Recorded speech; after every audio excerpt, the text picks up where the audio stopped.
Have any of y'all ever heard of a guy named Ashton Kutcher? Ashton? I think I dropped my card. How you doing? Hey, in person. Very good. Good to see you, sir. All right. First of all, this is a serious panel. This is a serious panel. At the end of the day, this transition is about dollars and cents. And in our community, if you don't have dollars, it don't make no sense. And so the black innovators have had to get organized. Again, nothing good happens in our community by accident. It takes effort, it takes energy, it takes consistency, it takes purpose, it takes planning. And then the black economic group, our business folks, have also had to get organized. And so we have here, I can't find my stuff. Hold on a second. Is it? Yes. So we have here people who've organized our innovators, people who've organized our business community, and Ashton, who has organized capital in a way that's extraordinary to change the curve of where technology is going. And I want to take my time with you. Kelly Burton is here. She's the CEO of the Black Innovation Alliance. Yeah, y'all can clap. Y'all can clap. Over 115 black-led organizations supporting 400,000 innovators of color. That is her organization. Welcome her to the stage. We also have, and for some people needs no introduction, we also have Sam Tweedy, who is here, of the Black Economic Alliance. I think probably the most respected at this point organization in terms of black business, in terms of black finance, leaning forward into both policy and getting your people together. Give Sam a big round of applause.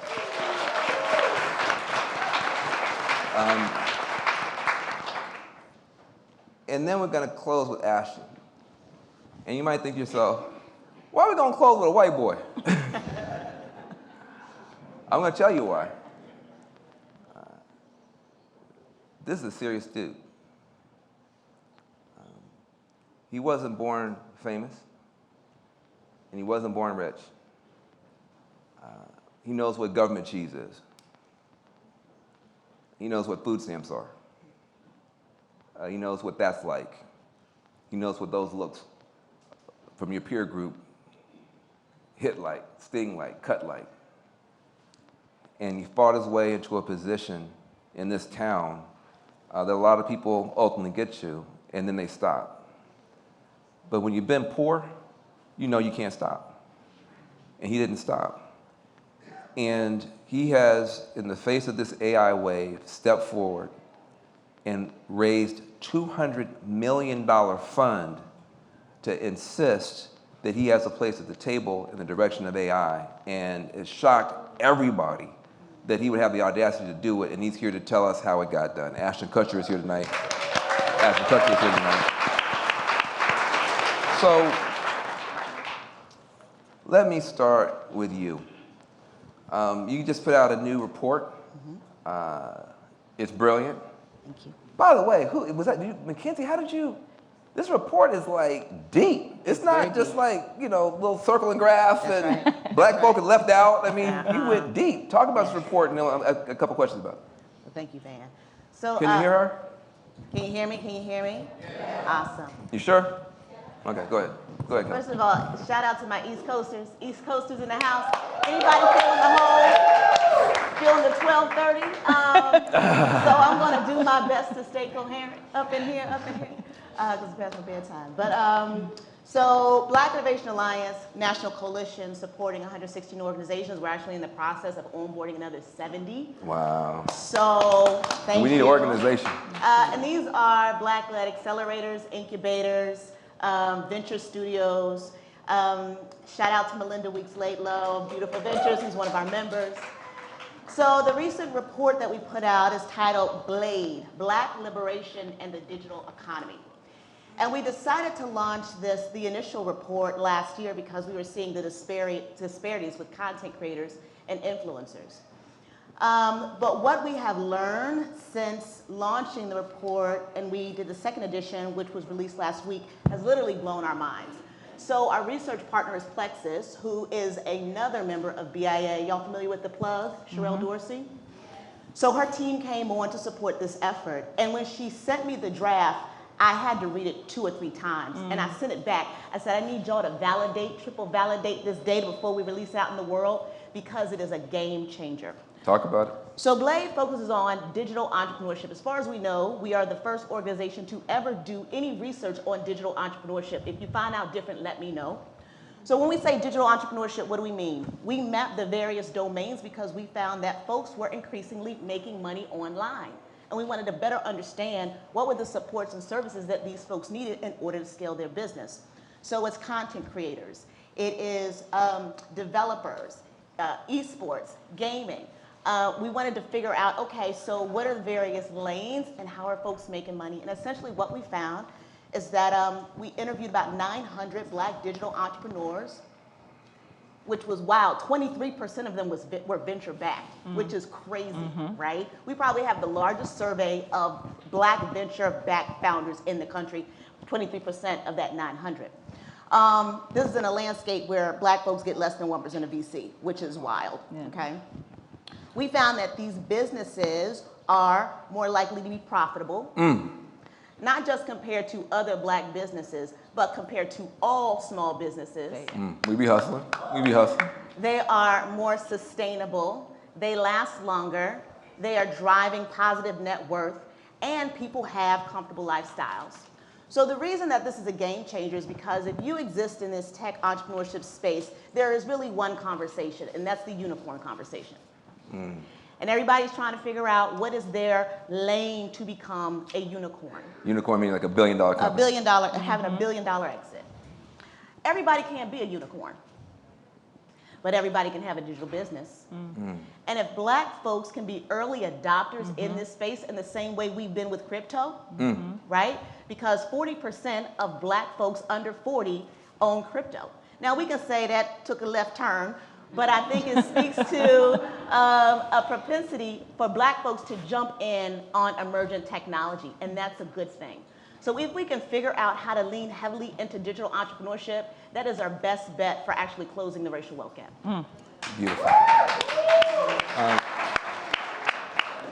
Give the name of the report and how people can get it, because it really is, I mean, you know, there's so many reports about us, and it's just like gaps. And all you hear is gaps.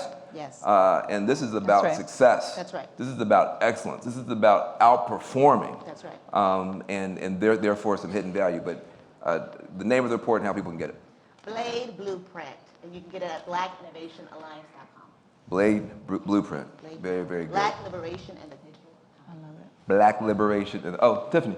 Can I ask one question? Yes, Tiffany. To what extent did you study exits of those founders? Tiffany wants to know to what extent the exits of the founders was studied. In other words, when they either sold or did IPO or whatever. We didn't get there, but that's why we exited this study with so many questions because there's a lot happening. We can't even really explain. We just need more horsepower in the study. But what I will tell you is we also know that diverse-led tech startups outperform non-diverse-led tech startups. So it aligns with what we already understand. By the way, Tiffany Norwood, one of the great giants, and early African-American woman in global technology is here. We were supposed to have her up on this stage. The next time we do it, you'll have half the damn thing yourself. I know you were proud to see those sisters up here. Tiffany, go ahead. I just want to make one comment since we're in this space and since you are compiling the industry, having done, you know, I'm a 9X founder. 9X founder. Wow. 9 times founder. She's founded 9 technology companies, all successful. Go ahead, Wow. Tiffany. Y'all can clap for Tiffany, by the way. Yeah.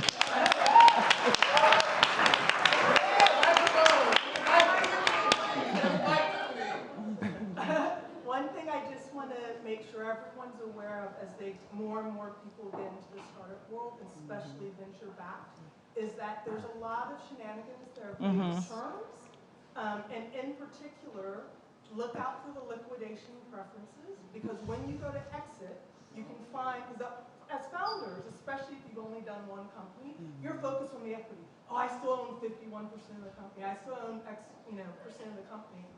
Whereas with those liquidation preferences, you could own 51% of the company, but 5% of the exit. So I just want to make sure, if you guys can't hear her, she's giving serious game. Serious game. She's talking about the liquidation preferences. So she said, first-time founders, you just say, oh, look, I've got 51% of my company. When I sell, I'm going to be great. But somewhere buried down in the fine print that you didn't use your AI to check, you get 5% of liquidation, even though you have 51% of the equity. That there's terms that we need to be intelligent about, smart about, and luckily, look, again, part of the reason we wanted you to be here and to see this is that this is not something that we don't have the capacity to do. There are geniuses, hidden geniuses everywhere. One of them is Tiffany Norwood. Yeah. So Sam Tweedy, it's so good to see you, sister. It's so good to see you. It's so good to see you. Give her a round of applause just on the name. Just on the name. Now we can sit up here and talk all day.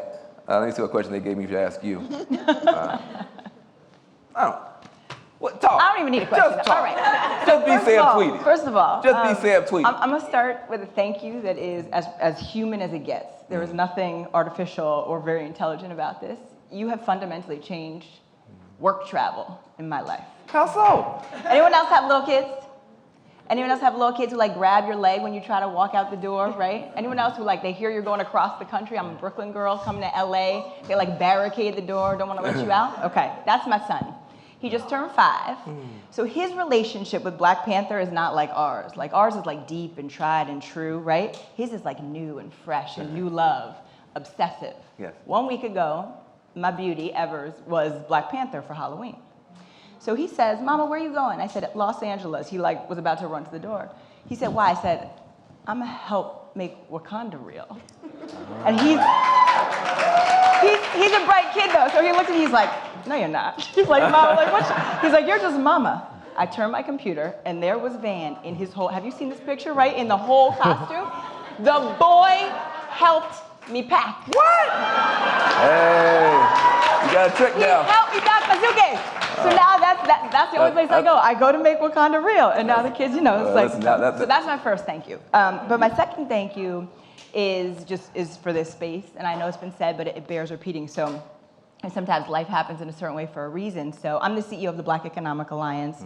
We are a coalition of Black business leaders. Maddie McFadden Lawson, one of our incredible directors here, Van is on our board. And what we do all day through politics and policy and programmatic and philanthropic work is we think about how we fundamentally reshape the systems and structures of our economy so that they stop holding back Black and brown folks and instead advance it, right? And that word reshape is incredibly important, right? So long as Black folks are at the losing end of an 8-to-1 racial wealth gap or housing disparities wider than during Jim Crow, it's going to take fundamental reshaping. So I'm on this call today. I won't name names, but it's with one of the largest banks in the country. And the topic is AI. I was just like, this just happened, right? Complete coincidence.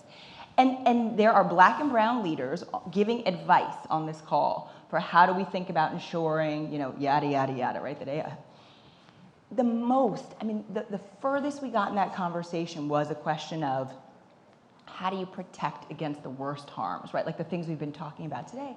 And I was just sitting there thinking, I know when I get here tonight and we are making Wakanda real, that what we're going to be talking about is flipping on its head the idea, right?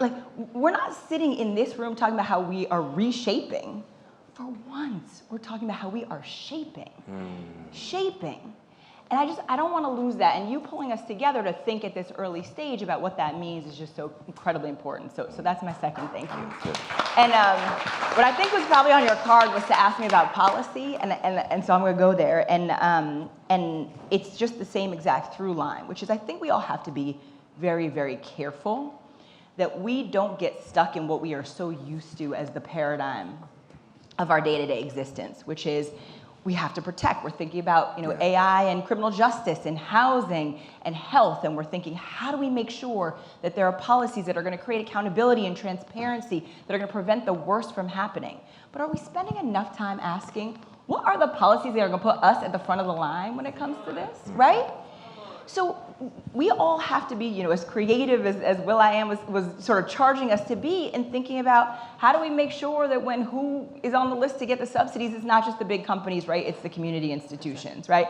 How do we make sure that when we're thinking about what is actually getting paid for and where the training's going, right? That it's not just saying, well, we're going to make sure these folks get to learn a little, but that we actually have the kind of communicators and validators, right? The folks who are speaking a language that we all understand, right? So the list is long, and what I just want to make sure of is that we look ahead to next year, 2024, as we think about what's happening in the policy space, that yes, we have to hold the floor, right?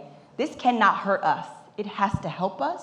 But let's actually ask the question of what it looks like when we are shaping for the first time, if those policies are putting us at the front, putting us as the earners, putting us as the wealth builders, and what that can look like. So that I think is that's what's going to sustain us, right? Because we can have all of the brilliance, beauty, creativity in this room, but what it's going to come down to at the end of the day, when we think about scale and we think about our entire community, is it's got to be policies. And let's be careful, it's not just government policies. It's not just government policies. AI is moving at a speed where government's not going to be able to keep up, even if we ran the government, all of us, right? Seriously. So we have to think about... The government couldn't keep up with Twitter, handguns, and AK-47, so they're not keeping up with this. There we go. Yeah. So when we're thinking about who we hold accountable to this shaping policy, it has to be corporate policy, it has to be philanthropic policy, along with government policy. Sam Tweedy.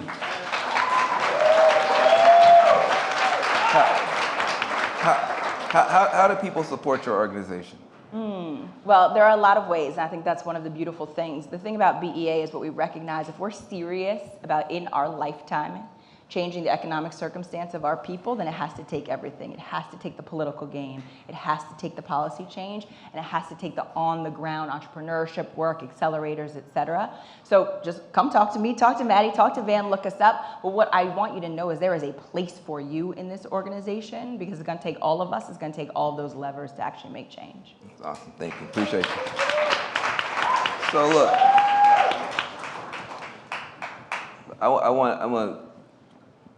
I'm going to say a few things about Ashton he probably doesn't want me to say, but it's okay. Ashton was not supposed to be here tonight. Ashton is literally not supposed to be in this hemisphere tonight. Ashton was supposed to be on the other side of the world raising an additional $100 million to add to his $200 million.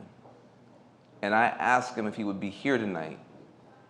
And this brother changed his entire plan for the quarter to be here.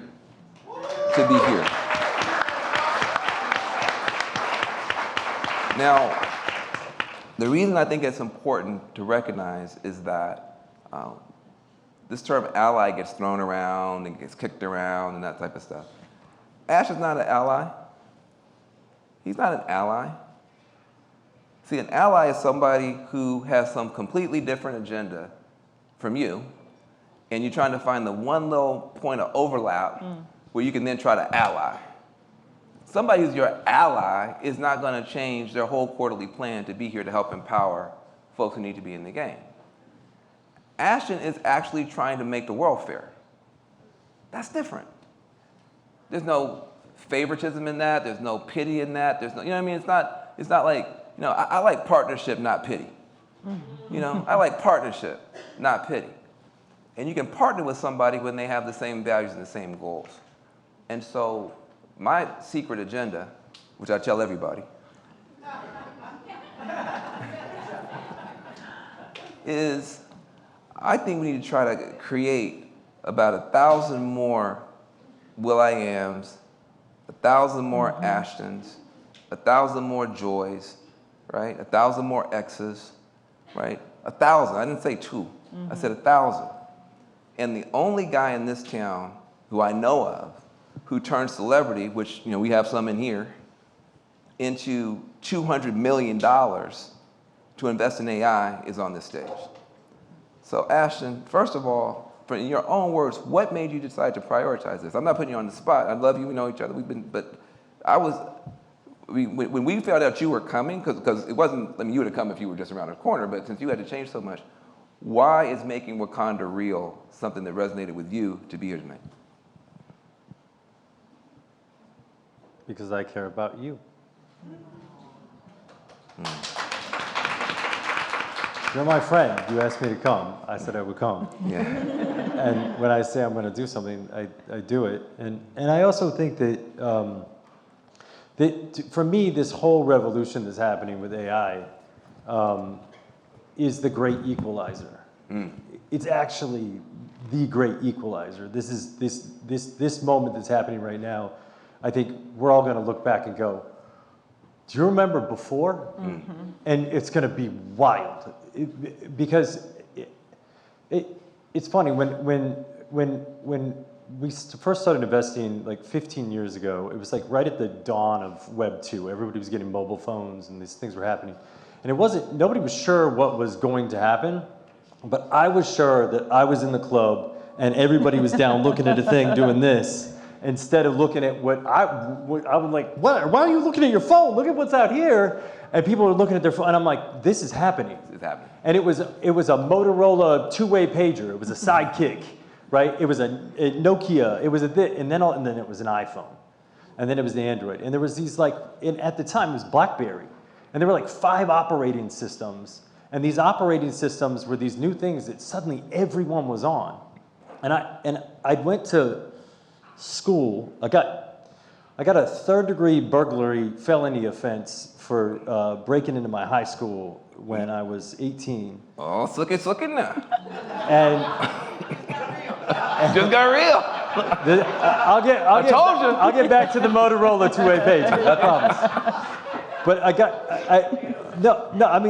But when you came up with the way you came, I'm like any shortcut, like get just something. I just need something. And I broke into my school to steal some shit. And then I'm at gunpoint, and the cops are going, don't shoot, and they're putting me in a car, and I'm going. And so then I lost all my scholarships. I lost any ability to go to school anywhere. I couldn't leave the county. But luckily, I'm white, and I got a deferred judgment. Yay! It's true. And so instead of getting the felony, I got a deferred judgment, but I still couldn't leave the county. So I went to school. I was studying biochemical engineering, and I dropped out when I was 19 and moved to New York with like $100 and a duffel bag. I finally got off of probation and got to go, and I won a trip. I got there, but then I got into acting and this and that, and I had a production company. I started seeing buffering speeds getting faster and faster online. And I remember when my professor told me is that once these are in everybody's hands, that all this media is going to move online. And so I was like, wait, I need to start looking for tech companies and looking for tech companies in the right place. So I started spending time in San Francisco, and it was the dawn of this new platform shift where everybody had a computer now. It was getting real. And it wasn't clear which operating system was going to be the winner. Was it going to be the BlackBerry? Was it going to be that Sidekick? Was it going to be and then the iPhone came and the Android came, and then it got very clear. Like if you had an iOS engineer and you had an Android engineer, you could build an application that would displace the unskilled labor market. Because at the time, it was about the algorithm. And an algorithm can do the same thing again and again and again with perfect precision.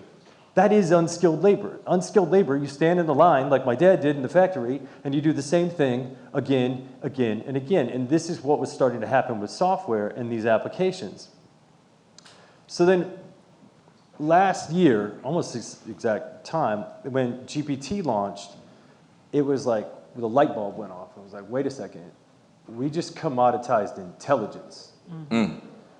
And suddenly, you go from displacing the unskilled labor market to what can displace the skilled labor market. Wow. Anything you have to go get a degree for, whether it's to be an educator, to be a doctor, to be a lawyer, to be a nutritionalist, to be an architect, to be a creative, whatever it is you have to go get a degree for, now there's an opportunity to displace that market in the same way that in Web 2, we displaced the unskilled labor market. We're now displacing the skilled labor market. But why does that really matter? Thinking about I like to think about it like the tractor, when the tractor got introduced to farming. So before the tractor, you had an acre of land, and that acre of land could produce X because you were a person farming. And then the tractor comes, and now we feed the world. Never before in human history has a computer engineer had a tractor. Has a doctor had a tractor. Has a lawyer had a tractor. Have you had a tractor to do your job and to do it more effectively with more output ever before?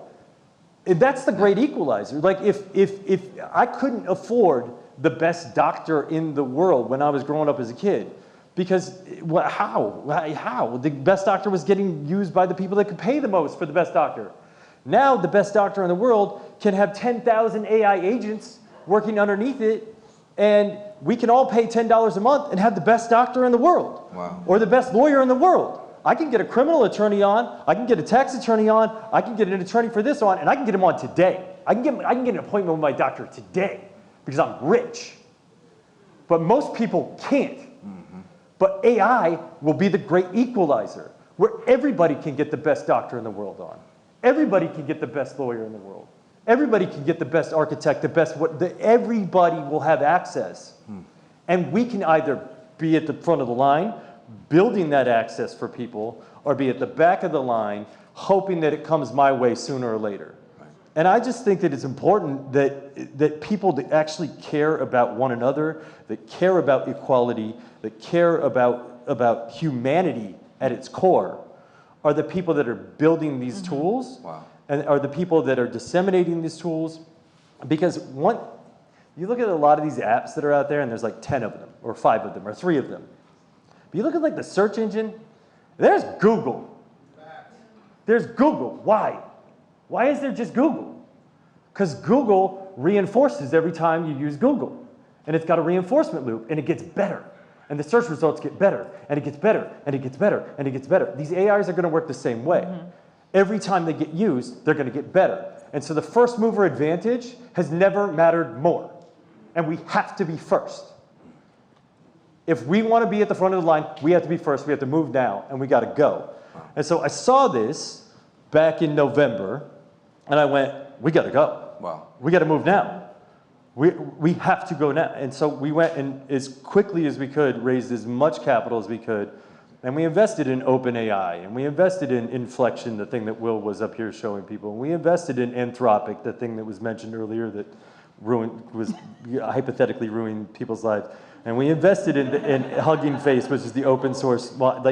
We went and we just canvassed the whole thing because I don't know who the winner is going to be, but I know it's going to be AI.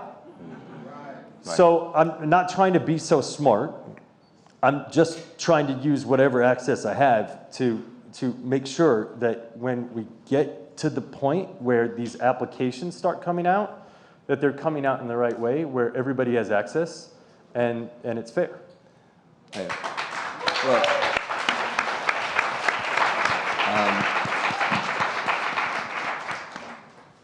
The thing I think we should be taking away from what Ashton just said is he saw something, and there's 3 reactions. One reaction is to be scared, to start talking about, oh, my kid's gonna be cheating, oh, there's gonna be racist robots, or you could say, I'm gonna participate, I'm gonna download, I'm gonna be a consumer. He said, I'm gonna be an owner. I'm gonna be an owner. This is what my wife makes fun of me about all the time. So when you're a celebrity, you get a lot of free shit sent to you. And so we always have free stuff sent, shows up at the house, you try it, check it out, do it. And my wife always makes fun because she's always thinking about like, where can she go buy it? And I'm always thinking about how can I go buy that company? And because the minute we get early access to things in the entertainment community, you get early glimpses at things. And when you see it and it's great, then it's time to go hunt. Because anything that someone's gonna give you equity in this thing or that, like Nobody's giving equity away. Will.i.am's not giving his best beats away. He's selling those to give this one away, right? But like, so then I go, okay, how do I invest? Whatever I got, how do I invest? If it's exceptional and we know about it, and then we do the diligence, do the work to determine whether or not it's going to be steady state and operate at scale. That's awesome. Look, round of applause.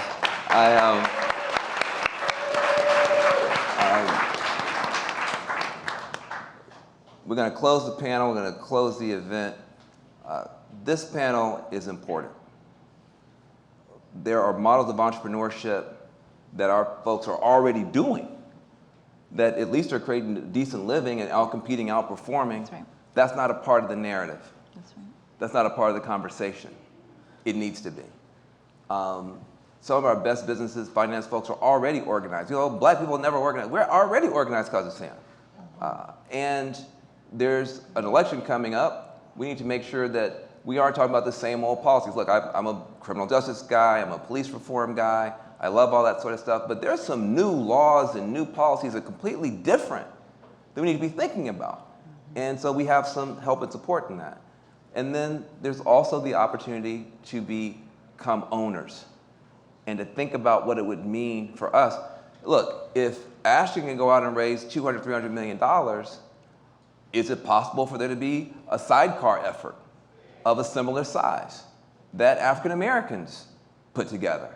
Someone like an Ashton has a whole system in place to evaluate companies, and other people do as well. He knows that whole world. Do you think he's going to be like, oh, get away from me? I don't want. No, there are people. It's so new, and it's so wide open that we have a lot of opportunity, and I think that's the most important thing that I can say. Thank this panel. I got something to say for myself, but before I say it, thank you, and thank you, Ashton Kutcher.